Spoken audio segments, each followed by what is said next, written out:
Queridos amigos, he creído en Él, he confiado en Él. ¿Por qué? Porque el Espíritu Santo abrió mi mente, me convenció de la verdad del Evangelio, me mostró a Cristo y podía ver que todo lo que había visto para negarle y rechazarle era una mentira y no tenía sentido ninguno. Y vi la realidad de Dios como creador y Cristo como Salvador y le encontré. Entonces, desde luego que creo en Él con todo mi corazón y yo seré recompensado por confiar en Él. Yo no lo hice, Dios lo hizo por mí. Y después me tropiezo en la vida cristiana y peco y cao. Y entonces soy apartado del camino por cosas tontas. Pero claro que el Espíritu obró en mi corazón y yo odié esas cosas y me arrepentí de esas cosas. Y clamé a Dios que me ayudase para que pudiese ser mejor creyente. Y tomé su ayuda y me comprometí a no hacerlo otra vez y a mejorar. Y soy recompensado por eso. Fue el Espíritu el que obraba en mi corazón. Yo me hubiera apartado por completo por la tangente. Yo me hubiera caído por completo del camino. Pero el Espíritu de corrección obró mi conciencia y me trajo de vuelta. Yo recibí recompensas por cada deber que hice, cada obra completada en la fortaleza de Cristo, todo.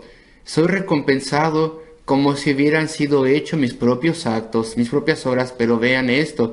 Eso significa que Dios no está avergonzado de mí, Dios no se avergüenza de mí, porque por un lado, en el día del juicio estarán aquellos que están perdidos y por otro lado, aquellos que son salvos. Ellos también tienen muchos pecados, de los cuales deben ser perdonados, pero hay una gran diferencia. Ellos están esforzándose para honrarle. Voy a ir a Mateo capítulo 5 por un momento para explicar un poco mejor. El sermón del monte. Escuchen esto. Viendo a las multitudes, él subió a un monte y sentándose vinieron a él sus discípulos y abriendo su boca les enseñaba diciendo: bienaventurados los pobres en espíritu. La persona que ha sido humillada hasta en polvo, porque él se ve a sí mismo como un pecador ante Dios. Bienaventurados los pobres en espíritu, la recompensa de las bienaventuranzas. Eres bienaventurado y recompensado porque fuiste humilde y porque viste la realidad y tu necesidad. Bienaventurados los que lloran, el arrepentimiento, el dolor por el pecado, y recibes una recompensa. Se te dio a ti, no fuiste tú, y sin embargo eres recompensado por ello. Estas personas, Cristo al respecto de ellos dirá en el último día: yo no me avergüenzo de ser llamado su hermano y su Señor y Salvador, porque mira, hay lloro y humildad y dolor por el pecado. Estas son obras que tienen que ser recompensadas, pero todo esto es por gracia. Dios nos lo dio. Bienaventurados los humildes. Dios los hizo humildes, ya no son aquellos que eran orgullosos. Todo para nosotros. Versículo 6, Mateo 5. Bienaventurados los que tienen hambre y sed de justicia. Todos los días la conciencia obra y anhelamos ser mejores. Anhelamos mejorar y tratar a otras personas mejor. En la comunidad, en la casa, en el trabajo, porque ellos serán saciados. Habrá una recompensa si tenemos hambre y sed de justicia. Bienaventurados los misericordiosos, bienaventurados los puros de corazón, los de limpio corazón, aquellas personas que a través de la obra de Dios son pacificadores, tienen corazón limpio también, aquellos que son perseguidos por amor a la justicia. Esto es solamente un poco de explicación, y donde dice después: porque el Hijo de Dios vendrá en la gloria de su Padre y con sus santos ángeles, y después recompensará a todo hombre de acuerdo a su obra. Así que no se equivoquen, mientras que la salvación es por gracia, tiene que haber obras. obras de arrepentimiento, obras de fe y confianza, obras de compromiso y dedicación, obras a través de las cuales respondamos a nuestra conciencia, obras de testificación y ayuda a otros, obras de justicia, tienen que estar allí. Cristo imputa o acredita su justicia a nosotros, desde luego que sí, y Él quita la deuda y el peso del pecado. Nuestras obras nunca salvan a un alma, pero tienen que ser vistas como una evidencia de nuestra salvación en el día del juicio. ¿Dónde nos lleva eso si no hubiese obras? Y pienso en un joven hombre, y estoy hablando de hace años. Y él era uno de estos hombres, una de esas personas que sonreía y se salía con la suya. Y él entendía la fe. Y él tenía un buen conocimiento de las doctrinas. Y quería que supiéramos estas cosas. Y él tenía un testimonio, pero no tenía obras. Ni una sola. Él casi nunca estaba aquí. Estoy remontándome hace años. Tú no sabes de quién estoy hablando. Cuando se levantaba una mañana en un día del Señor, había una elección. ¿Me salgo de esta camita cómoda y voy a la iglesia? ¿O no? ¿O me quedo aquí? Aquí hay una obra.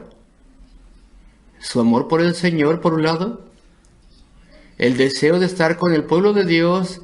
Cantar las alabanzas del Cordero de Dios, que quitó el pecado del mundo y lo quita, y aprender de las cosas de Dios y gozarse con el pueblo de Dios, o estar y quedarse en esa cama. El quedarse en esa cama ganó una y otra vez.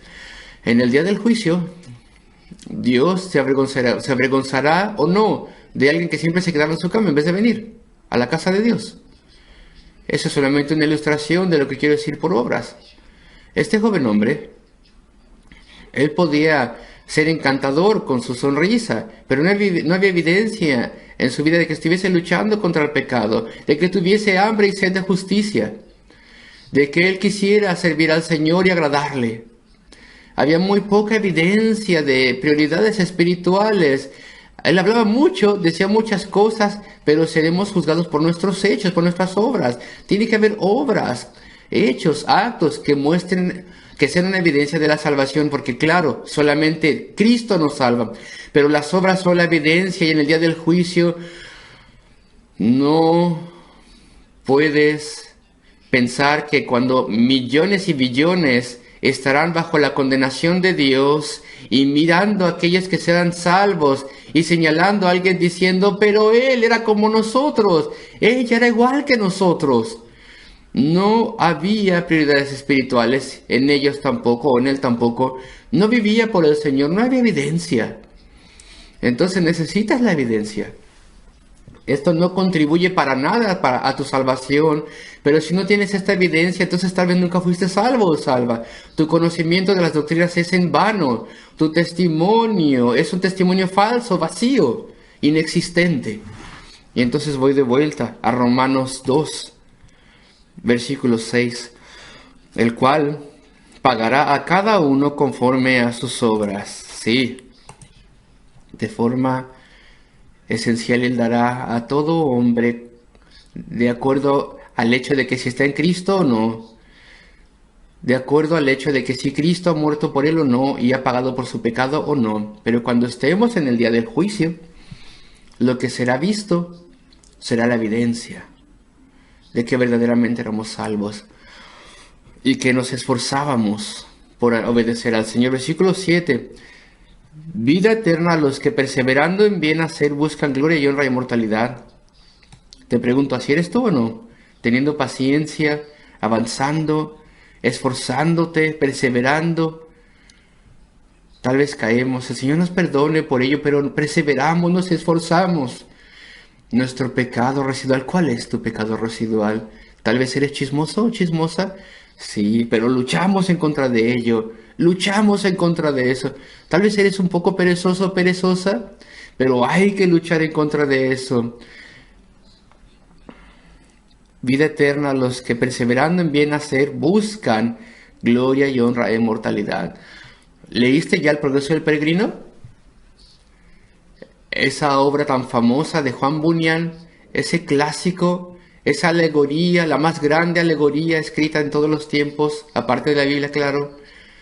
Vemos ahí el libro y hagámonos un poco para atrás y veamos el significado de esta alegoría. ¿Cómo representa e ilustra la vida cristiana, la vida del peregrino? La representa como una vida ¿de qué? Una vida que tiene puesta su mirada en la gloria futura, nunca perdiendo de vista el final de la jornada de la vida. Esa es la gran meta, no es una meta incidental, ese es el gran tema. ¿De dónde creen que Juan Bunyan obtuvo este concepto de que la vida cristiana es una vida vivida? ¿Sí? Para avanzar en santidad, sí. Para llevar el evangelio a otros, sí. Para hacer todo tipo de cosas, pero el mayor objetivo y mayor que todo lo demás obtuvo de Romanos, y donde dice Romanos 2:7, vida eterna a los que perseverando en bien hacer buscan gloria y honra e inmortalidad. ¿Tú buscas gloria y honra e inmortalidad? No gloria para ti, pero tú buscas compartir la gloria de Cristo, compartir gloria, cosas gloriosas espirituales, ver su triunfo y su reino eterno. Tú vives buscando honra, que podamos ser partícipes de ese reino eterno y que seamos limpiados por Él sin tener ningún pecado, sino solamente virtudes de forma eterna e inmortalidad. Para ellos tienen vida eterna. Y viene el enunciado en el versículo 7. El objetivo del ejercicio es el final del caminar cristiano. No puedes vivir la vida cristiana sin esta aspiración constante frente a ti. Esto es algo maravilloso. Todos los textos, los textos que expresan juicio en la Biblia hablan al respecto de ser juzgado por las obras. Y tal vez no tendría que señalar esto, pero es por esto que la mayoría, o la sobrecogedora mayoría, de los comentaristas reformados y predicadores a través de la historia han incluso creído que los infantes, los bebés, cuando mueren en su infancia, están bajo la sangre de Cristo y son salvos. Porque si eran demasiado jóvenes para entender lo que estaban bien, para entender lo que estaban haciendo, para que fuesen responsables por su pecado, entonces no pueden ser juzgados por sus actos. Tienen un pecado original, tienen una naturaleza caída, están bajo la condenación, pero debido a que todos los textos que expresan juicio, todos sin excepción, en el Antiguo y el Nuevo Testamento, siempre dicen que la base del juicio de Dios será tus hechos. Y debido a ello, hay esta gran esperanza de que aquellos que mueren cuando son infantes, antes de lo que se llama años de discernimiento, pues mueren bajo la sangre de Cristo. Y Él sufrió por ellos también. Incluso antes de que llegasen a este punto en el que se pudieran arrepentir y creer y ser salvos. Esta es una esperanza. No es una doctrina de la cual podemos tener 100% certeza. No es algo que se aclare perfectamente en la Biblia, pero es la gran esperanza. Y es una pena que en los últimos 20 o 30 años parece que bastantes predicadores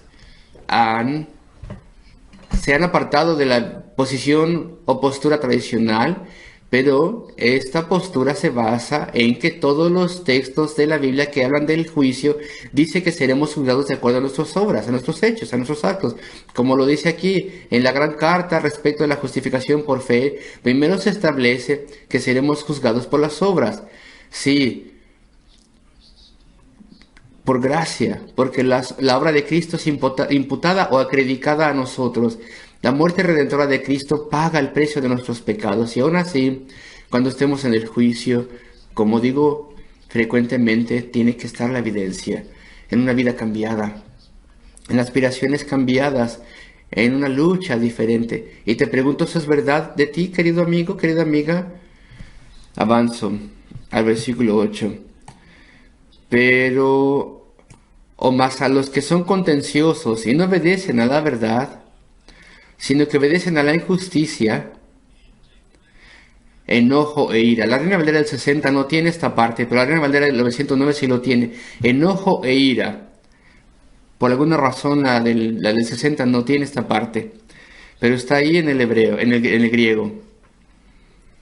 Entonces, leo de la 909, más a los que son contenciosos y no obedecen a la verdad, antes obedecen a la injusticia, enojo e ira.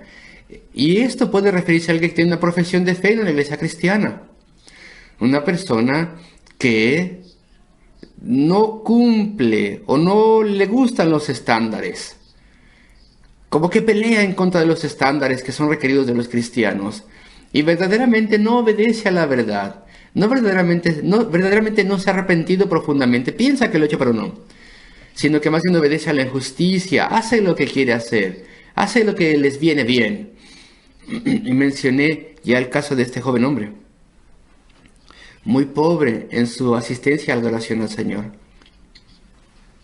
Tenía ciertos deberes en la iglesia, en la escuela dominical, y no podía ser confiable. No venía muchas veces. Él estaba viviendo una vida doble. No era un mundano profundo, pero calladamente se complacía a sí mismo. Era muy superficial, sonreía y se salía con la suya. No, era serio. Estas cosas no le aplicaban a él. No había evidencia. Y si él hubiese estado o estuviese en el lado de los que han sido salvos, Cristo tal vez sí se avergonzaría de él, porque obedecía a la justicia. Y entonces lo que dice aquí, para ellos enojo e ira. Y no solamente eso, tribulación y angustia. Sigo con la Reina Valera del 60. Todo ser humano que hace lo malo, el judío primeramente y también el griego. El versículo 9 de Romanos 2. Qué cosa tan sorprendente. Cuando estemos en el juicio, ¿seremos recompensados por lo que recibimos por la gracia? ¿Seremos recompensados por lo que Cristo y el Espíritu de Dios verdaderamente han hecho por nosotros y en nosotros? Seremos recompensados por lo que fue nuestro gozo y felicidad. Seremos recompensados por lo que Dios nos ayudó a hacer. Ese es el sorprendente privilegio de los hijos de Dios en el día del juicio.